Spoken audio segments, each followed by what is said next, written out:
So this tutorial is going to take you through Afghan Sun Chapter 2 and relevant links to the case study. So our main chapter links here are Chapter 2.1, Recruitment and Selection, which can be found on page 114 of the textbook. 2.1 again, Outsourcing, Offshoring and Reshoring, page 134. 2.3, The Functions of Management, which is on page 163. 2.3 again, Differences between Managers and Leaders, page 165.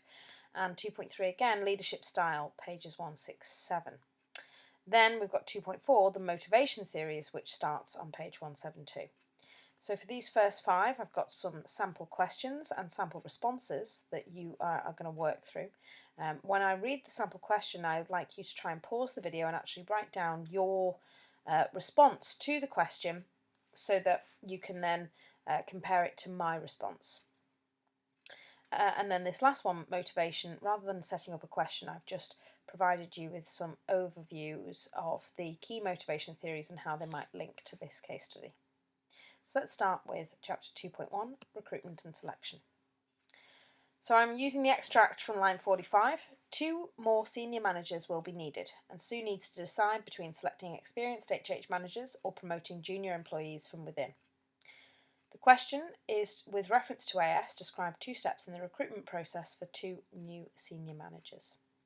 So pause the video and have a look and see if you can structure a response. Aim for a 4 to 6 mark response for this. Okay, so let's have a look at a structured response.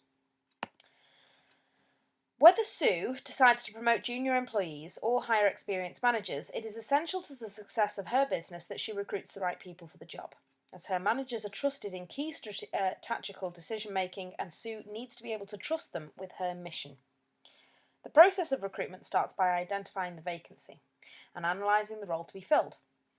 This is done by creating a job description and a personal specification.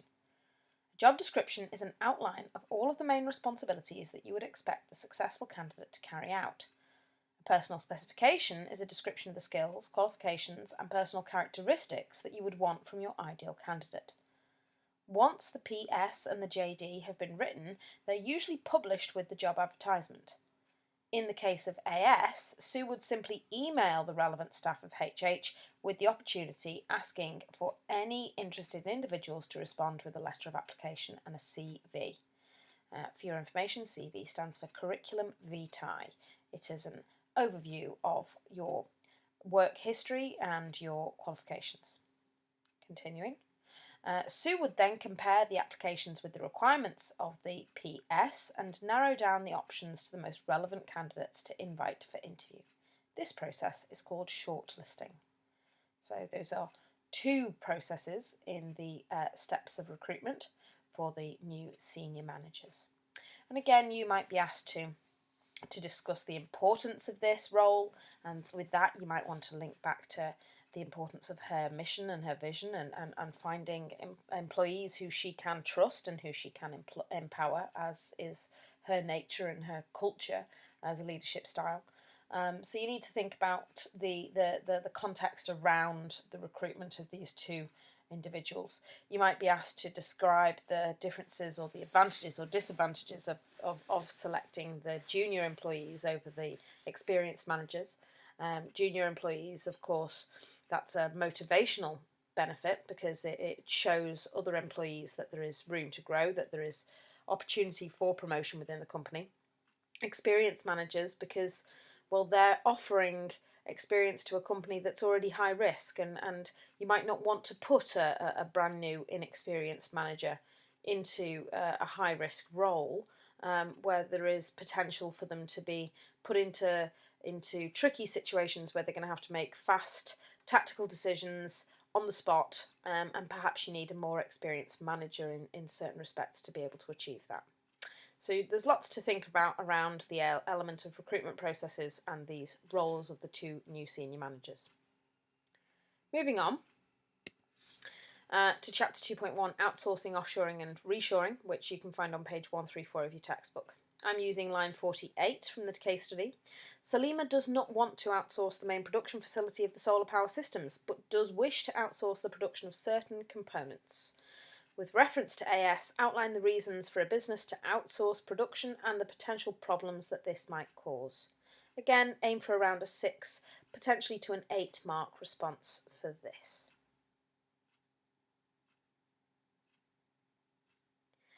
Okay, so hopefully you've got some notes written down. So let's have a look at what the structure should look like.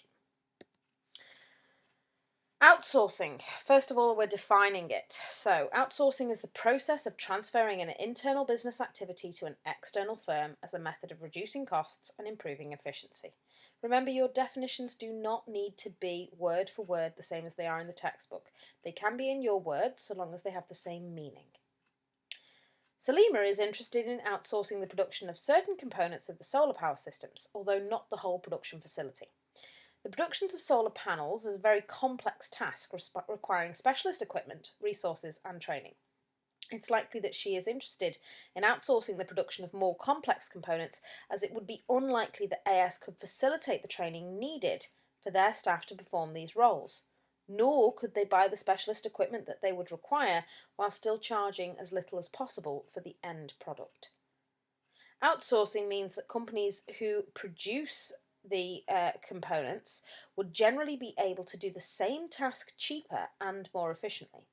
This is because they are established and this is their main function, meaning that they've got the necessary facilities and can achieve purchasing economies of scale by buying in bulk to serve a mass market. One of the downsides of outsourcing is the loss of control and therefore the challenges in assuring customers of quality. Companies who outsource are still using the components in their final product, and so it's their brand image at risk if something goes wrong, even if they did not produce the faulty components. AS must be prepared to take responsibility for the components they outsource, and this may require checks to be carried out at the outsourced production facilities. The realistic element of this outsourcing situation is that Salima should probably outsource more than just the production of certain components. She could reduce the overall costs by outsourcing the whole production system, as it's likely that another company who is well established in the solar panel market would be able to produce these units for a fraction of the cost that AS is going to run at, because those companies are already buying in these raw materials at a discounted rate. They already have the training and equipment necessary, and realistically speaking, what AS is providing is a tiny market in comparison to the global scale. So if there was the opportunity to recommend that, I would recommend it on the basis that it would enable Sue to better achieve her lower pricing strategy. But it's possible that you might not be given that option. So when you're given that, if you're not given that option, you need to be prepared to answer in a balanced response, like so, like I have done here, where you first identify the reasons for, and then you talk about the potential problems with it. And the main pitfalls of outsourcing is this sort of lack of who is accountable, the accountability of the production product. Because if something goes wrong, who does it end up being responsible to? And realistically speaking, it's Afghan Sun's name that's going to be on the side of the product, even if it's not their component that goes wrong. Okay, moving on. Chapter 2.3, Functions of Management. Line 29 says, she empowers her managers at HH to make decisions, make day-to-day decisions, including organising resources, directing staff, coordinating and taking tactical decisions. The question is, outline the key functions of management with reference to the roles of David and Salima. Have a go.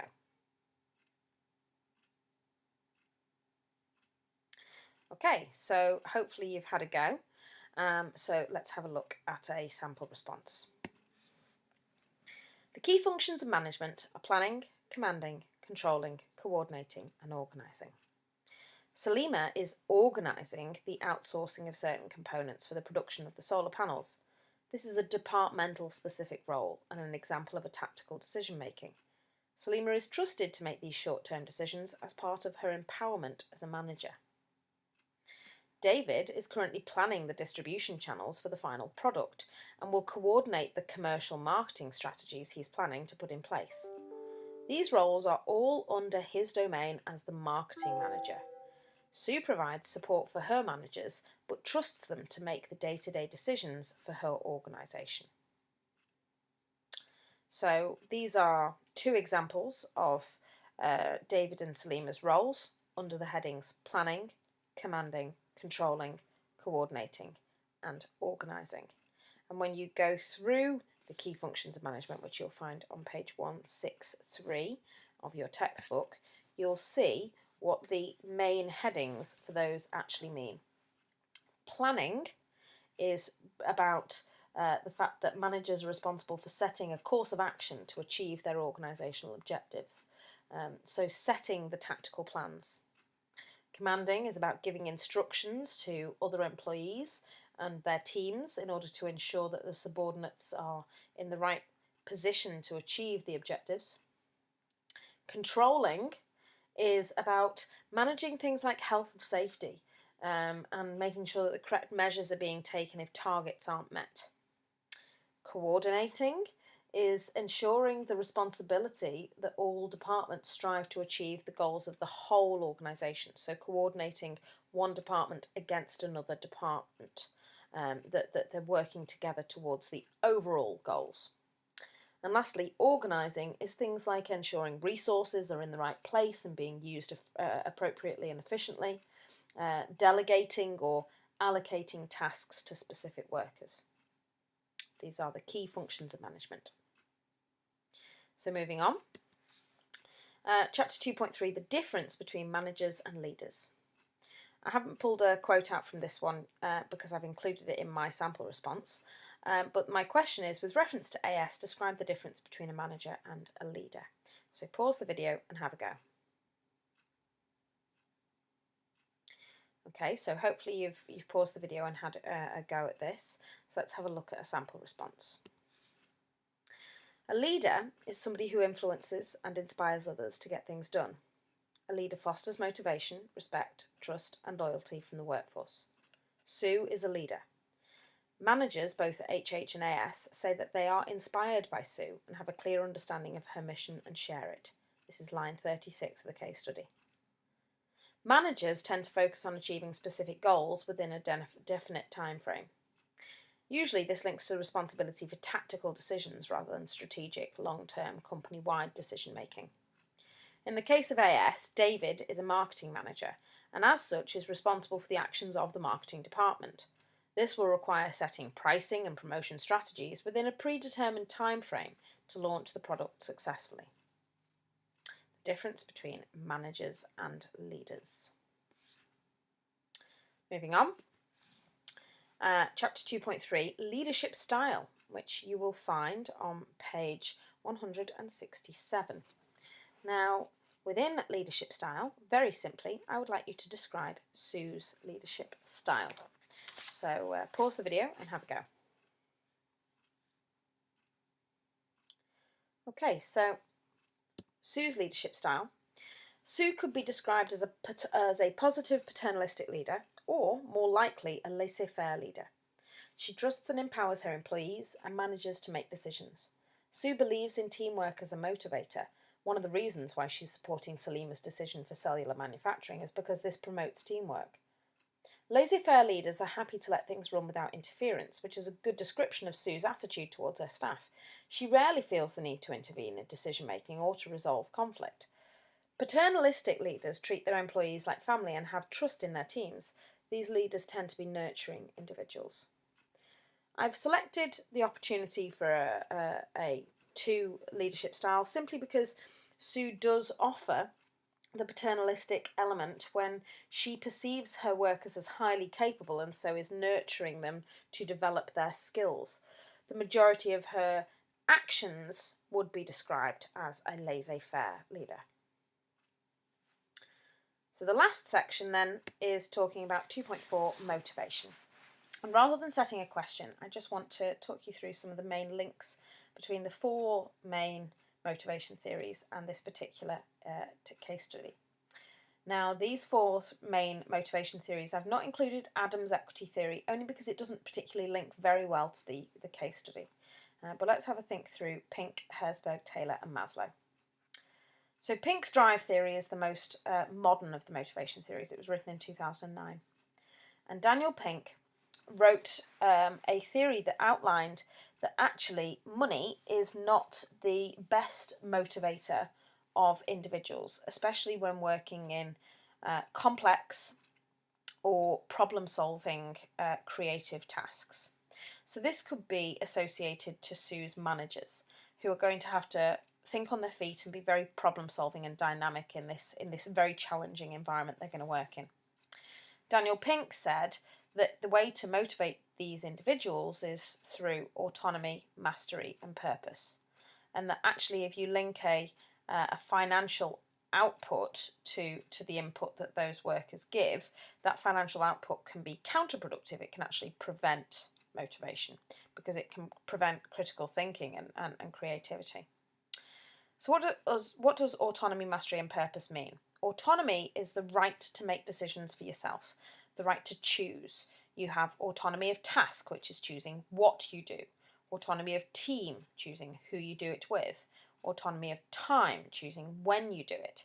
These autonomies mean that employees have the right to some level of control over their day-to-day decisions. And it's fair to say that Sue's managers most certainly have this autonomy.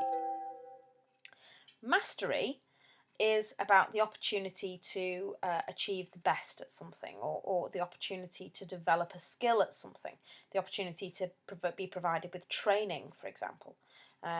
Mastery is all about pride in one's work and wanting to be the best at something, wanting to improve. Now, Sue is going to have to offer training and opportunities for her new managers and for her employees in different roles, because this is a very different company that she's setting up from the previous one, the luxury holiday company. And so the opportunity for training is going to be kind of essential to the success of the business. Purpose is about believing in the vision and the mission. What is the company striving for? And in the case of Afghan Sun, the purpose and the mission is this social objective to provide electricity for the impoverished people of Afghanistan. Now, Sue believes in this mission, and she needs to ensure that her managers share this mission, because if they share this mission, then they are intrinsically motivated by the purpose of the company, by the purpose of the organisation. They believe in what they're doing.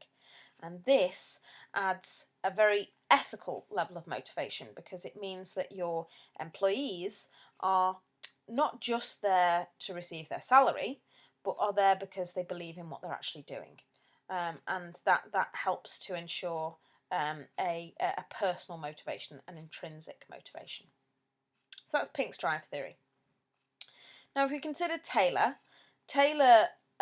basically stated that people generally will do as little as possible. And what he's talking about is employees. He's basically saying when left alone, human beings or employees will do as little as is possible that they can get away with. And this essentially is saying that employees in factories need financial motivation in order to ensure productivity. If we don't provide the financial motivation, you're going to have lazy, unproductive staff. Taylor's theory was written in 1911, so it's a pretty outdated theory, but it does apply to Afghan Sun, especially for the production facility, because Taylor's theory is talking about relatively low-skilled, uncreative jobs, the opposite of what Daniel Pink was talking about. So actually, this whole idea of offering financial motivators, like a piece rate pay system for every unit successfully produced, may have merit when it comes to AS's decision making. So Taylor is, although outdated, potentially relevant in this situation. Then we've got Herzberg. Herzberg categorises the situation as two systems: the hygiene factors and the motivators. Hygiene factors are basic expectations that all employees have. Hygiene factors do not motivate, but the absence of them not being in place, can prevent motivation or demotivate. So a hygiene factor is a basic expectation, like a salary, or like the equipment to do your job, or working in a safe environment. They could be linked to the physiological needs or the security needs of Maslow. The hygiene factors are those basic expectations that everybody expects when they walk into that job environment. They themselves do not motivate, but if they're not in place, then they can prevent motivation from being achieved. The motivators, according to Herzberg, are the following three headings: job enrichment, job enlargement, job empowerment. Job enrichment is to make a job more interesting by increasing a level of challenge. So we increase the level of challenge for employees, perhaps giving them more to do, but at least giving them a greater level of thought process, more a challenge, more difficulty in the tasks that they're being asked to complete. Job enlargement is a greater variety of tasks at the same level of challenge. So just more stuff to do, more variety. This could be an example of job rotation, for example. So job rotation, doing lots of different jobs, okay, but at the same level of challenge, would be an example of job enlargement. Job empowerment is giving employees some level of control over their job, decision making, autonomy, whether it be decision making over time or over method or over process. But empowerment is about giving a little bit of control back to the employees. So Herzberg's motivation factors definitely link to what we could be talking about, job enlargement, the example of job rotation there. Job rotation is something that's very much seen in cellular manufacturing, which is what Salima wants to use in her production facility. There is definitely going to be the opportunities for empowerment. We know that Sue empowers her managers, so we could see different ways in which Herzberg can be linked to the case study. And lastly, we have Maslow. Maslow's hierarchy of needs lists the following 5 options. Now, usually it's shown in a triangle, like a pyramid. You very rarely need to draw out the hierarchy of needs. That's not really necessary in the test. In fact, the case study usually says that marks are not awarded just for it being drawn. It doesn't mean that you actually understand it, just the fact that you can draw it. But we have these 5 steps: physiological, security, social, esteem, and self-actualization. And what Maslow says is that you need to climb the ladder, and you can't achieve one without having the one before. So physiological needs are the basic things we need to survive. It could be a salary, or it could be food or water. In a work environment, your physiological needs could be things like having the right to go to a toilet break, or having lunch, in the middle of an 8-hour shift. So physiological needs are things for survival. Security talks about things like job security. Okay, so how secure is your role? Are you constantly at threat of being made redundant from your position? Do you have a permanent contract? These are the kind of security needs. Once you've achieved those, you have the opportunity for social needs. Social needs are about the opportunity to work with peers, teamwork. Again, think about cellular manufacturing as part of social needs. Once we have the availability to work with peers, to share best practice and to share their employee experience, we have esteem needs. Esteem needs is the opportunity to feel good about what you do, maybe through training opportunities or through the possibility of promotion. Think about the junior employees being able to apply for the role of managers at HH. This would be part of the esteem needs. Even if they don't get it, it's the opportunity to do so. Promotes self-esteem. Being told that you're good at something, giving praise. Sue is a very empowering leader. Does she give feedback to her managers and her staff? Does she praise them when they do things well? This is part of their esteem needs. And once you have reached the esteem needs, you can achieve self-actualization. And self-actualization is like the pinnacle of achieving what you're capable of what's in front of you. And employees who can reach self-actualization are motivated, are driven, are productive and efficient, and really help contribute to the overall achievements of a business and of a firm. And this is necessary for obviously successful businesses to have these kinds of employees. But the business has to put the steps in place to enable them to get there. And those are our 4 motivation theories. And I would be interested to see how you would now apply any one of those theories to Sue, an Afghan son. So see if you can write yourself a response this time. The next video to be posted, hopefully tomorrow evening, will be on chapter 3, which is finance.